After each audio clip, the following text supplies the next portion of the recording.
LinkedIn has helped me land jobs and opportunities I would have never had access to otherwise, and I still consider it to be a job hunting weapon in the year 2025. Today, I'm going to share with you the strategies that I've used to leverage LinkedIn to my benefit, all of which have earned me incredible jobs, a better reputation, and actual genuine friends that I have in real life. What we're going to do today is go through a couple of different profiles, including my own, that demonstrate 3 pillars that I believe make a great overall LinkedIn experience. Those pillars are messaging, content, and connections. Let's go ahead and dive in. So the first pillar we're going to look at is messaging. When I think messaging, I think personal brand, but we want to redefine or rethink what a personal brand means. When you hear personal brand, you probably think influencer, content creator, someone who's in the public image. But the truth is, every one of us has a personal brand, whether you're a job seeker, a business owner, or someone that actually creates content. Even if you're not online at all and you're just out there in the real world, you still have a personal brand. And so when we think through the type of personal brand we want to have to think through the type of messaging we want to promote to others. So what this means for LinkedIn is your hero section, which we're going to get to in a little bit, your about section, and the way you communicate your experience. So let's take a look at a profile.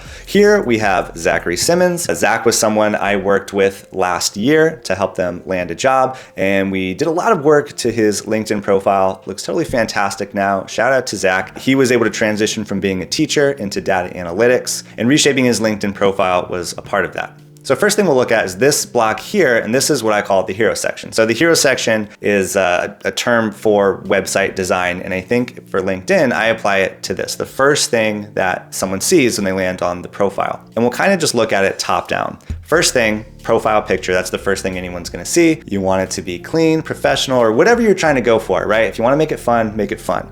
If you wanna clean it up a little bit and look very professional, do that. But the point is to have a clean, nice looking profile picture, whatever your goal is. Don't just throw in some selfie from your phone, make sure the background is nice. You want to avoid anything that looks unprofessional. And whether you're going for a fun or casual vibe or a cleaned up vibe like Zach, you still want it to look professional. So beyond his profile picture, you can see his banner. That's the second thing you see. So the way I view banners are like an extension of your profile picture. So you don't want to just have like a generic banner. I mean, that's fine, right? Like that's okay. That's better than nothing, but it kind of is nothing. In Zach's case, what he's done with his banner is he's taken it as that extension. You see his name again. He mentions what he is. So kind of like an extension of his headline here, data analyst and educator. He's got a couple of his handles, a call to action to check out his portfolio, which is a really good move, and another picture of him, which I just think it looks really good. It adds more value than just a typical generic banner that you might find on Canva, and I think overall it communicates more of the messaging that he's going for, which for him is being a data analyst. His headline says what he is, which is analyst and an educator, because that's his former career, and that he's in business intelligence. And when he was seeking a job, it looked a little different. He had some of his skills in there,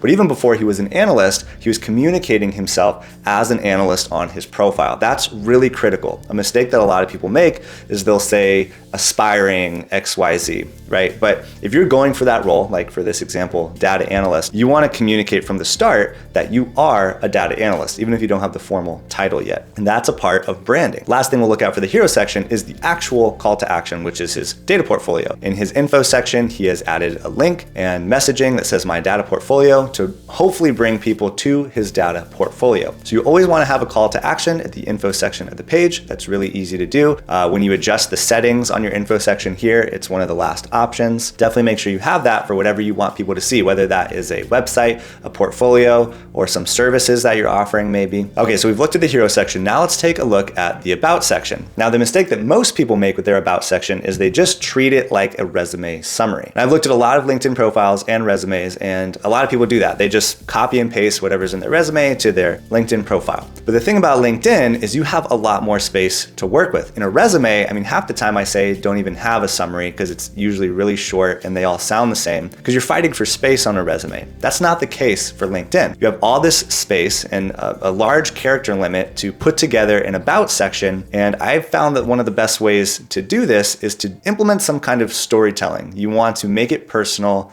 make it engaging, again, show more of your value or the value that you could bring to a company through your background, and provide more insight into who you are. About sections can be really powerful when you take this approach rather than just having a generic summary that says something like, like, I am a hard-working professional looking for a data analyst job. I have these skills, blah, blah, blah. And it's like 2 or 3 sentences long. And there's a little bit of that sprinkled in here, but it's part of a larger story. He mentions that he's a data professional, music educator. He talks about his experience as a music educator. He talks about his journey into analytics. He lists some key skills out and then mentions his objective with a call to action. Really, really good summary. I think as long as you're taking a similar approach where you're making it personal, you are implementing some kind of storytelling, speaking to your qualifications and providing a call to action at the end, you can make it your own and do whatever you want to do. So again, if you're selling services, it might look a little bit different, but you want to take the same approach. If you're a job seeker, you want to take a similar approach to Zach, but storytelling is the key. Okay, I'm rambling now, so we're going to move on. Real quick, we will take a quick detour into his featured section, which is another aspect of LinkedIn profiles that are often overlooked. So your featured section, it's a bit of a series of billboards. And what Zach's done here is he's put things in his featured section that he wants people to see. He has a specific project, he has his resume, so he makes it easier for people to view his resume directly from LinkedIn. He has one of his more popular posts here. And quick note, you don't want your featured section to be like all popular posts. That's another mistake I think people often make. You want to leverage your featured section to draw people to what you want them to see, or like a CTA to another page. And then he has his overall profile here. So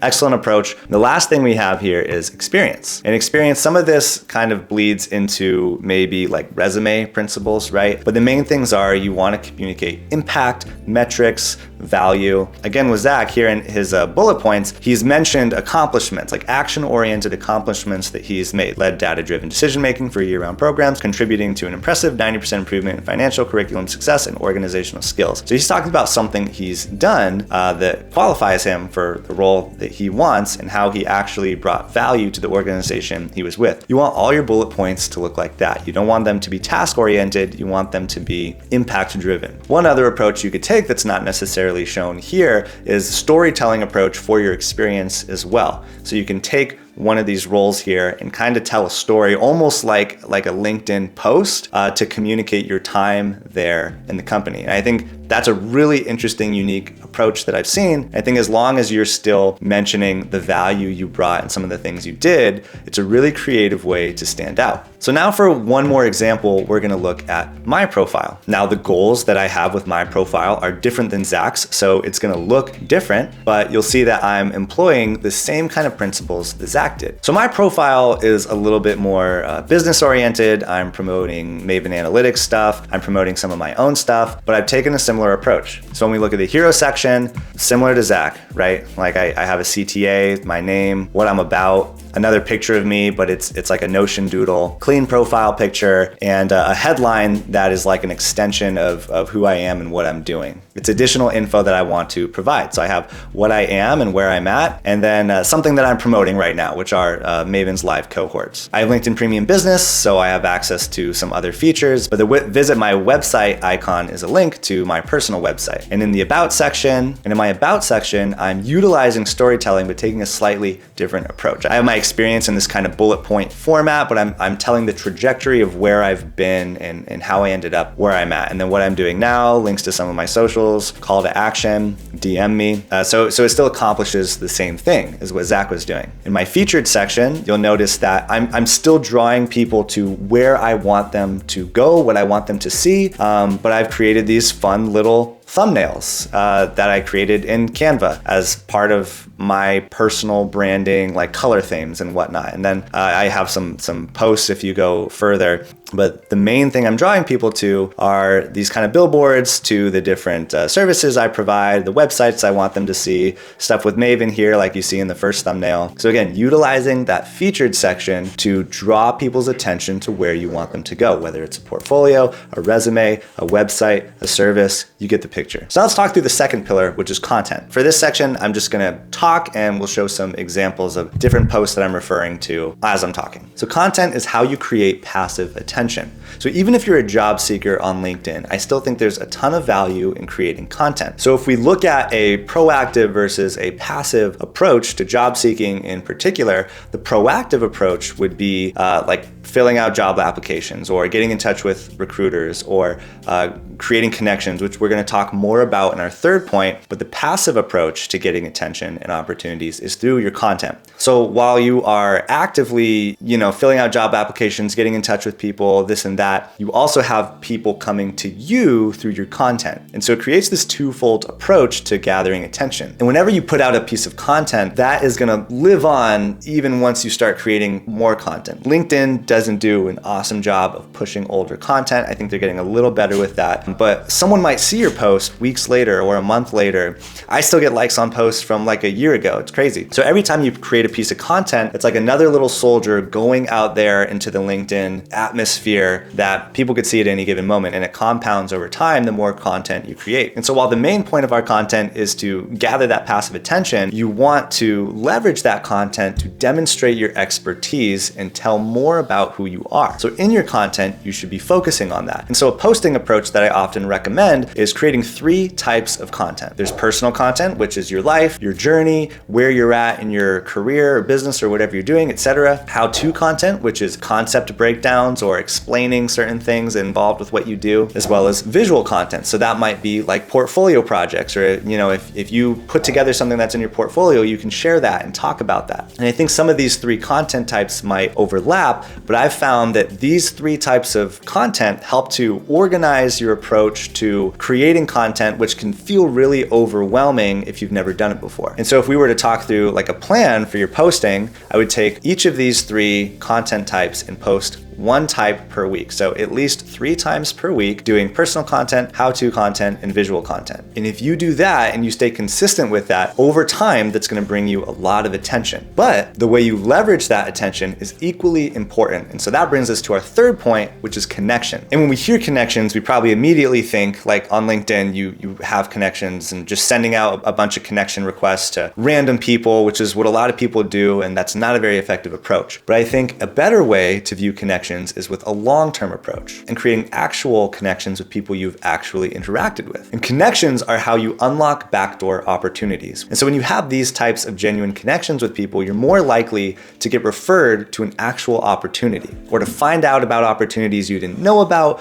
or that weren't publicly posted, which is the case with a lot of jobs, and get that personal referral there. And the way you create those connections is through engagement. And what engagement means is interacting with other people's posts or interacting with people in the comments of other people's posts, responding to your own comments. It's getting involved in the LinkedIn conversation. Yes, DMs are a part of it, and we'll talk about DMs in a second, but engagement to me is getting involved in that overall discussion and talking to people through content. So you want to interact with the people who are interactive on LinkedIn, the people who are actually participating in the LinkedIn experience. These are the most quality types of connections you can have. And so when you post your content, respond to every comment that you get. Comment on those people's posts, comment on other people's comments in the post. And you'll see that over time, you'll see some of the same faces. You'll pop up in their feed, they'll pop up in your feed. And over time, you'll kind of break the ice and get to know them on a surface level, which is exactly what we want to do before we start DMing people. And so once you've had a little bit of interaction with someone, then you want to send a formal connection request to them, and then you can send some sort of DM. And when sending DMs,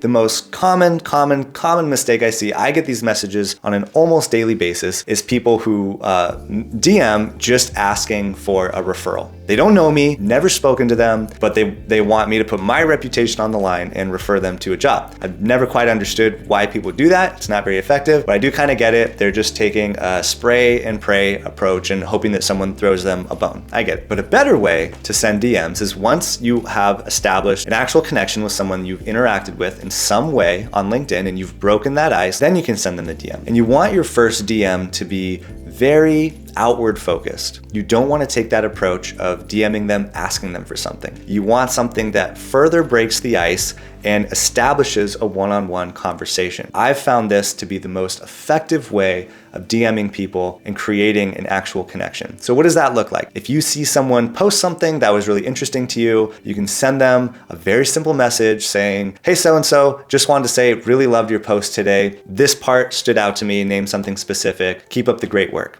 Just a couple lines, super simple. It doesn't feel like scummy because you're not like asking for anything. Because again, we're taking a long-term approach. We're not trying to get a job in that moment. We're not trying to use them. We're trying to build an actual connection. That takes time. And what I've found is the response rate on messages like that is almost 100%. It's so much better than just blasting a bunch of random messages to random people. And then if they respond and a conversation starts, great. If they just respond with a really gracious thank you, that's great too. Just know that you could always loop around back to that person later and talk a bit more. Or as you get to know them, then down the road you can give your ask. Like you kind of know them at this point, especially if you're continuing to interact in the comments. And once that connection is established, then you could say, hey, I am in the market for a job. I was just wondering if you had anything at your company, or even better, if you see a specific role that one of your connections works at. You could say, hey, I saw XYZ job. I applied. I saw that you worked there.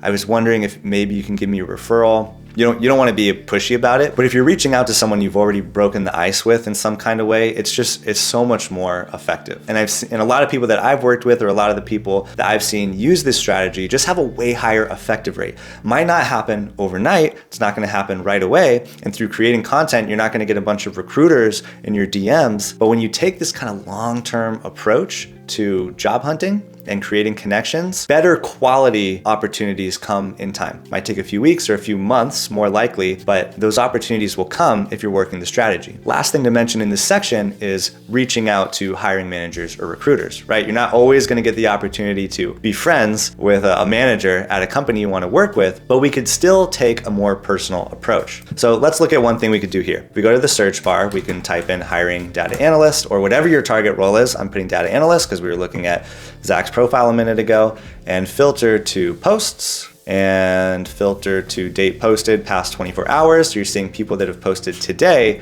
You'll see actual people posting actual roles. And I'll be honest, 90% of these are going to be garbage opportunities. But when you filter through, you might find some good opportunities in there. Those are people that you want to reach out to cold. And again, cold isn't always the best approach, but sometimes you gotta shoot your shot. And so when you do reach out to these folks, make the message personal. Don't just copy and paste the same blanket message. Use their name, be kind, share your website or portfolio, and try to get in touch with them that way. And you're not gonna get like a 1-for-1 ratio of all these managers responding, but from what I've seen and experienced, the ratio of response rates on messages with a personal touch that you've sent to hiring managers is often higher than the ratio of responses you get from blasting cold applications without a referral. In a tough job market, you might hear back from 1 out of every 50 or 100 applications you send. But with something like this, I've seen it's more like maybe 10 to 20, but you're still sending a lot of messages, but that's a better response rate. So whether you are reaching out to people creating content that you've engaged with, or you're reaching out to hiring managers or recruiters posting jobs, you always want to have that personal touch. So there you go. Those are the 3 pillars that I think make a great LinkedIn experience in 2025. It's what worked in 2024. I think it still works in 2025. Working on your messaging and your personal brand, content and how you demonstrate expertise, and your connections and the types of connections that you're making. So I hope this was helpful. If there's anything that I missed that you think should have been in the video, definitely comment that below. I'd love to hear about it and have some discussion. And if you did find this video helpful, please like and subscribe. It goes a long way to helping the channel. And I'll see you in the next one. But before you go, be sure to check out this video where I break down how I would learn SQL in 2025.